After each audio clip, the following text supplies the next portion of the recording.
Que la bénédiction de Dieu le Père, de Dieu le Fils et de Dieu le Saint-Esprit soit avec vous et avec toute votre famille. Que la paix qui surpasse toute intelligence inonde votre cœur et votre foyer. Cette paix ne vient pas de ce monde, mais elle découle directement du trône de la grâce en ce moment précis. Je vous invite à respirer profondément, à relâcher les tensions de la journée et à permettre que la présence de Dieu vous enveloppe comme un manteau sacré. Imaginez dès maintenant un manteau de lumière, le manteau de paix du Seigneur, couvrant votre maison, du toit jusqu'aux fondations. Que ce manteau soit un signe de sa protection, un bouclier contre toute anxiété, toute peur et toute perturbation. Et sur la porte de votre maison, par la foi, nous visualisons le sceau du Saint-Esprit. C'est une marque qui déclare que ce territoire et cette famille appartiennent au Seigneur Dieu Tout-Puissant. C'est un temps sacré, un espace que nous consacrons pour nous connecter au divin. Nous y épanchons notre cœur devant celui qui nous a créés et qui nous aime d'un amour éternel. Soyez les bienvenus à ce moment de prière et de réflexion. Maintenant, dans l'unité de la foi et du dessein, nous nous levons. Ce n'est pas par notre propre force, mais revêtus de l'armure de Dieu et dans le pouvoir du nom, qui est au-dessus de tout nom, le nom de Jésus-Christ. Nous nous positionnons comme des gardiens spirituels de nos foyers. Nous déclarons la guerre à tout pouvoir des ténèbres qui osent se lever contre nos familles. Au nom de Jésus, nous nous ceignons de la ceinture de la vérité et déclarons que la parole de Dieu est la seule vérité qui gouverne notre maison. Nous revêtons la cuirasse de la justice. Nous déclarons que notre famille vit par la foi au Fils de Dieu qui nous a aimés et s'est livré pour nous. Nous chaussons nos pieds de la préparation de l'évangile de paix. Nous déclarons que nos foyers seront des centres de paix et de réconciliation dans ce monde troublé. Nous prenons le bouclier de la foi, avec lequel nous éteignons tous les dards enflammés du malin. Nous déclarons que la foi de notre famille est fondée sur le rocher, qui est Christ. Aucune tempête ne pourra nous ébranler. Nous mettons le casque du salut. Nous déclarons que les esprits de nos enfants, de notre conjoint et de tous nos proches sont captifs à l'obéissance de Christ. Ils sont protégés des tromperies, des mensonges et des idéologies qui s'élèvent contre la connaissance de Dieu. Et avec l'épée de l'Esprit, qui est la parole de Dieu, nous avançons en autorité. Nous brisons, par l'autorité du nom de Jésus, tout esprit de division. Il tente de semer des querelles, des discussions et des malentendus entre mari et femme, entre parents et enfants, entre frères. Nous réprimandons et ordonnons que se retire maintenant tout esprit de rébellion, de désobéissance et de déshonneur. Il tente d'empoisonner le cœur de nos jeunes. Nous annulons et défaisons toute parole de malédiction, toute peste lancée contre notre lignée. Nous annulons aussi tout héritage d'échec, de dépendance, de divorce ou de maladie. Par le pouvoir du sang de Jésus, nous déclarons que notre histoire familiale est réécrite aujourd'hui. Le sang de l'agneau nous purifie, nous rachète et établit un nouvel héritage de bénédiction, de santé, de prospérité et de service au Seigneur. Nous déclarons que les portes de notre maison sont fermées au mal et ouvertes à la bénédiction du ciel. Nous ordonnons que toute force d'envie, de jalousie, d'intrigue et de commérage qui tente de miner notre unité familiale soit défaite. Qu'elle retourne à l'abîme. Nous couvrons nos enfants avec le sang de Jésus. Nous déclarons qu'ils sont la propriété exclusive du Seigneur. aucun mal ne leur arrivera, aucune plaie n'approchera de leur tente. Car le Seigneur donne des ordres à ses anges à notre sujet pour nous garder dans toutes nos voies. Ce n'est pas une prière de peur, mais une déclaration de victoire. Car celui qui est en nous est plus grand que celui qui est dans le monde. Nous ne luttons pas pour la victoire. Nous luttons à partir de la victoire que Christ a déjà remportée pour nous sur la croix du Calvaire. Et c'est pourquoi nous déclarons par la foi, ma famille est bénie, ma famille est protégée, ma famille est prospère, ma famille sert le Seigneur. Maintenant, le cœur assuré de cette vérité, je veux vous inviter à plonger dans les profondeurs du cœur de Dieu. Nous le ferons à travers l'une des histoires les plus touchantes de toute l'Écriture. C'est l'histoire que nous trouvons dans l'Évangile de Luc, chapitre 15. Elle est souvent appelée la parabole du Fils prodigue. Mais je préfère l'appeler la parabole du Père aimant. Car le protagoniste, le héros de ce récit, n'est pas le Fils qui s'est perdu, ni le Fils qui est resté, mais le Père qui n'a jamais cessé d'aimer. Fermez les yeux un instant et permettez au Saint-Esprit de peindre cette scène dans votre imagination. Voyez un père, un homme de bien, digne, respecté. Il a 2 fils. Le plus jeune, impatient et mu par un désir de liberté illusoire, s'approche de son père. Il lui fait la demande la plus douloureuse qu'un fils puisse faire. « Père, donne-moi la part des biens qui me revient. » En substance, il disait, « Père, pour moi, tu es déjà mort. Je veux ce qui est à moi, je veux vivre ma vie loin de toi. » Pouvez-vous sentir le coup de poignard dans le cœur de ce père? Malgré tout, avec une douleur silencieuse, il respecte la décision de son fils. Il divise ses biens. Quelques jours plus tard, le fils rassemble tout ce qui lui appartient et part pour une terre lointaine. Là, il gaspille tout, vivant imprudemment, cherchant à combler le vide de son âme avec les plaisirs passagers que le monde offre. Mais le vide ne fait qu'augmenter. Alors, la crise survient. Une grande famine dévaste la terre et il commence à manquer de tout. Celui qui voulait être le maître de son propre destin se voit maintenant réduit à garder des porcs. Cet animal est le plus impur pour un juif. Il désire manger la nourriture qui était donnée aux animaux. C'est au fond du gouffre, dans l'humiliation totale, qu'il revint à lui. Il se souvint de la maison de son père. Il se souvint que même les serviteurs de son père avaient du pain en abondance, tandis que lui mourait de faim. Et à ce moment de lucidité, il prend une décision. « Je me lèverai et j'irai vers mon père. » Il lui dira, « Père, j'ai péché contre le ciel et devant toi. Je ne suis plus digne d'être appelé ton fils. Traite-moi comme l'un de tes journaliers. » Pendant ce temps, que faisait le père? La Bible nous donne un indice puissant.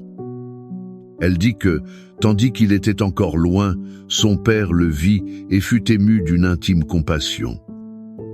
Il courut, se jeta à son cou et l'embrassa. Ce père n'a jamais abandonné. Chaque jour, il montait au point le plus élevé de sa propriété et regardait l'horizon. Il attendait, il languissait, le cœur serré par le manque, le retour de son fils. Et quand il le voit, il n'y a aucune hésitation. Il court. Un homme de sa position sociale ne courait pas. Mais l'amour lui a fait oublier la dignité, l'étiquette. Il court, l'embrasse, le couvre de baisers, couvrant sa honte et son odeur de porc avec l'étreinte de la grâce. Avant que le fils ne puisse finir son discours de repentance préparé, le père l'interrompt. « Il crie au serviteur, « Apportez vite la plus belle robe, revêtez-le, mettez un anneau à sa main et des sandales à ses pieds. Amenez le veau gras, tuez-le. Mangeons et réjouissons-nous. Car mon fils que voici était mort et il est revenu à la vie. Il était perdu et il est retrouvé. » La fête commence, la joie éclate, la restauration est complète. Cette histoire si riche et profonde nous enseigne des leçons vitales pour notre famille aujourd'hui. La première leçon est celle-ci: l'amour de Dieu, le Père Céleste, est inconditionnel et ne nous abandonne jamais. Êtes-vous un père ou une mère le cœur brisé à cause d'un fils ou d'une fille qui s'est éloigné? Il a pris de mauvaises décisions. Il vit une vie que vous ne lui avez pas enseignée. Regardez-vous l'horizon chaque jour, le cœur plein de prières et de larmes, attendant un signe, une nouvelle. Je veux vous dire, au nom de Jésus, n'abandonnez pas. Continuez à regarder, continuez à attendre, continuez à aimer. Votre amour, qui est un reflet de l'amour du Père Céleste, est une force puissante. Comme ce Père, notre Dieu est les bras ouverts. Il attend avec impatience le retour de chacun de ses enfants qui s'égarent. Son amour ne dépend pas de notre mérite. C'est un amour qui court à notre rencontre alors que nous sommes encore loin, sales et brisés. La deuxième leçon est qu'il y a toujours un chemin de retour. Le fils prodigue n'a pu revenir que parce qu'il s'est souvenu de la maison de son père. Êtes-vous, vous qui m'écoutez, le fils ou la fille qui s'est éloigné? Vous vous sentez perdu, honteux, indigne. Vous pensez que vous êtes allé trop loin, que vos erreurs sont impardonnables. Le message de l'Évangile est clair. C'est un mensonge de l'ennemi. La maison du Père est toujours ouverte. Le repentir sincère, le revenir à soi, est le premier pas sur le chemin du retour vers l'étreinte qui guérit, vers la fête qui restaure. Peu importe à quel point vous êtes tombé, la grâce de Dieu est encore plus profonde. Aujourd'hui est le jour de se lever et de rentrer à la maison. La troisième leçon est le pouvoir du pardon pour restaurer l'unité familiale. L'étreinte du Père fut l'acte qui scella le pardon et initia la restauration. Il n'a pas exigé d'explication. Il n'a pas reproché ses erreurs à son fils. Il l'a simplement reçu avec amour et joie. Combien de nos familles sont brisées aujourd'hui, non par manque d'amour, mais par manque de pardon? Nous gardons des rancœurs, des ressentiments, des paroles dures prononcées dans le feu de l'action. L'histoire nous met au défi. Sommes-nous disposés à courir à la rencontre de celui qui nous a blessés? Sommes-nous disposés à offrir un pardon qui ne garde pas le compte des erreurs, mais qui célèbre la réconciliation? Le pardon est la clé qui déverrouille les portes de la prison du passé. Il nous permet de construire un avenir d'unité et de paix. Ce Père aimant de la parabole, qui attend, qui court, qui embrasse et qui restaure, est notre Dieu. Et ce Dieu nous a fait des promesses incroyables de soins et de protection. Ces promesses sont comme une étreinte sous forme de mots, un refuge sûr au milieu des tempêtes de la vie. Le psaume 91 peut être la déclaration poétique la plus puissante sur la protection divine que nous ayons dans la Bible. C'est la promesse du Père qui couvre ses enfants sous ses ailes. Et quand nous vivons sous cette protection, nous expérimentons la vérité du psaume 23. Là, il se révèle comme le bon berger qui nous guide, nous soutient et nous garantit que nous ne manquerons de rien. Le psaume 91 est le bouclier. Le psaume 23 est la provision qui découle de cette sécurité. C'est pourquoi, maintenant, je vous invite à fermer les yeux une fois de plus. Respirez profondément et recevez ces paroles non seulement comme un poème ancien, mais aussi comme une promesse vivante et active de Dieu pour vous et pour toute votre famille. Laissez chaque mot pénétrer votre esprit et fortifier votre foi. Recevez-la comme une déclaration prophétique sur votre foyer. Celui qui habite sous l'abri du Très-Haut reposera à l'ombre du Tout-Puissant. Je dirai du Seigneur, il est mon Dieu, mon refuge, ma forteresse, et en lui je me confierai. Car c'est lui qui te délivrera du filet de l'oiseleur et de la peste pernicieuse. Il te couvrira de ses plumes. Tu te réfugieras sous ses ailes. Sa vérité te servira de bouclier et de pavois. Tu n'auras pas peur des terreurs de la nuit, ni de la flèche qui vole de jour, ni de la peste qui marche dans les ténèbres, ni de la destruction qui frappe en plein midi. 1000 tomberont à ton côté, et 10 000 à ta droite, mais cela n'approchera pas de toi. De tes yeux seulement tu contempleras, et tu verras la rétribution des méchants. Car toi, ô Éternel, tu es mon refuge. Tu as fait du Très-Haut ta demeure. Aucun mal ne t'arrivera, ni aucune plaie n'approchera de ta tente. Car il ordonnera à ses anges à ton sujet de te garder dans toutes tes voies. Ils te porteront sur leurs mains, de peur que ton pied ne heurte une pierre. Tu marcheras sur le lion et sur l'aspic. Tu fouleras le lionceau et le dragon. Puisqu'il m'aime, je le délivrerai. Je le protégerai, car il connaît mon nom. Il m'invoquera, et je lui répondrai. Je serai avec lui dans la détresse.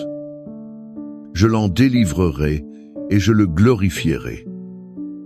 Je le rassasierai de longs jours, et je lui montrerai mon salut. Père bien-aimé, à la lumière de ta parole puissante et de ta promesse fidèle, nous nous approchons de toi maintenant en prière. Nous te remercions pour ton cœur de Père. C'est un cœur qui aspire à notre retour, qui célèbre notre arrivée et qui restaure notre dignité. Nous plaçons devant toi, en ce moment, chaque famille qui écoute cette prière. Tu connais les douleurs secrètes, les larmes silencieuses, les batailles qui sont menées à huis clos. Et nous implorons un déversement de ta grâce restauratrice sur chaque foyer. Seigneur, nous prions spécifiquement pour les pères et les mères qui, comme le père de la parabole, regardent l'horizon. Ils attendent un fils ou une fille qui s'est égaré. Ô Père de miséricorde, nous te demandons d'aller à la rencontre de ces enfants où qu'ils soient. Que ton Saint-Esprit les convainque de péché, de justice et de jugement. Et qu'ils mettent dans leur cœur une nostalgie insupportable de la maison du Père. Brise les chaînes des dépendances, des mauvaises relations, de la tromperie et de l'orgueil. Crée les circonstances nécessaires pour qu'ils reviennent à eux et décident de revenir. Et donne aux parents la force d'espérer en toi et la grâce de pardonner et de célébrer le retour. Nous prions, Seigneur, pour les mariages blessés et pour les couples qui vivent comme des étrangers sous le même toit. Là, la communication a cessé et l'amertume a pris racine. Père, tu es le Dieu qui restaure. Nous te demandons que ton baume de guérison soit versé sur ces relations. Restaure l'amour, le respect, la complicité et le pardon. Brise les murs d'orgueil et enseigne à chaque conjoint à faire le premier pas vers la réconciliation. Nous prions pour l'unité entre frères, pour la paix entre parents. Là où il y a des disputes d'héritage, d'anciennes querelles ou des paroles qui ont blessé, nous libérons ton esprit de paix et de réconciliation. Nous réprimandons le dévoreur financier qui a attaqué les familles, apportant dettes, chômage et anxiété. Et basé sur la promesse de ton soin comme bon berger dans le psaume 23, nous déclarons que tu es notre pourvoyeur. L'Éternel est notre berger, nous ne manquerons de rien. Ouvre les portes de la provision, multiplie les ressources et enseigne-nous à te faire confiance pour notre subsistance quotidienne. Et maintenant, nous prions pour la guérison. Guéris, Seigneur, les corps malades. Du sommet de la tête jusqu'à la plante des pieds, que tout organe et toute cellule malade reçoivent ton toucher de guérison maintenant. Que ce soit dans n'importe quel membre de ces familles. Mais nous prions aussi pour la guérison des blessures de l'âme, les blessures du rejet, de l'abus, de l'abandon, de la trahison. Guéris les souvenirs douloureux et remplace la tristesse par la joie, l'anxiété par la paix. Nous vous invitons maintenant, en ce moment de foi, à écrire dans les commentaires le nom de votre famille ou votre demande spécifique. En faisant cela, vous ne tapez pas seulement des mots. Vous libérez votre foi et vous vous unissez à une communauté de frères et sœurs qui intercéderont avec vous. Que la certitude de l'amour infaillible du Père, qui ne vous abandonne jamais, vous soutienne. Que la grâce rédemptrice du Fils, Jésus-Christ, qui vous a acheté par son précieux sang et vous a donné un nouveau départ, vous renouvelle. Et que la douce et puissante communion du Saint-Esprit, qui vous console, vous guide et vous fortifie, remplisse chaque pièce de votre maison. Qu'elle remplisse aussi chaque domaine de votre vie. Recevez cette bénédiction non comme une simple formalité, mais comme une impartation de vie, d'espérance et de force divine. Allez en paix, sachant que vous et votre famille êtes sous le regard attentif et les soins protecteurs du Dieu Très-Haut. Et que la fête de la restauration commence aujourd'hui dans votre foyer. Amen.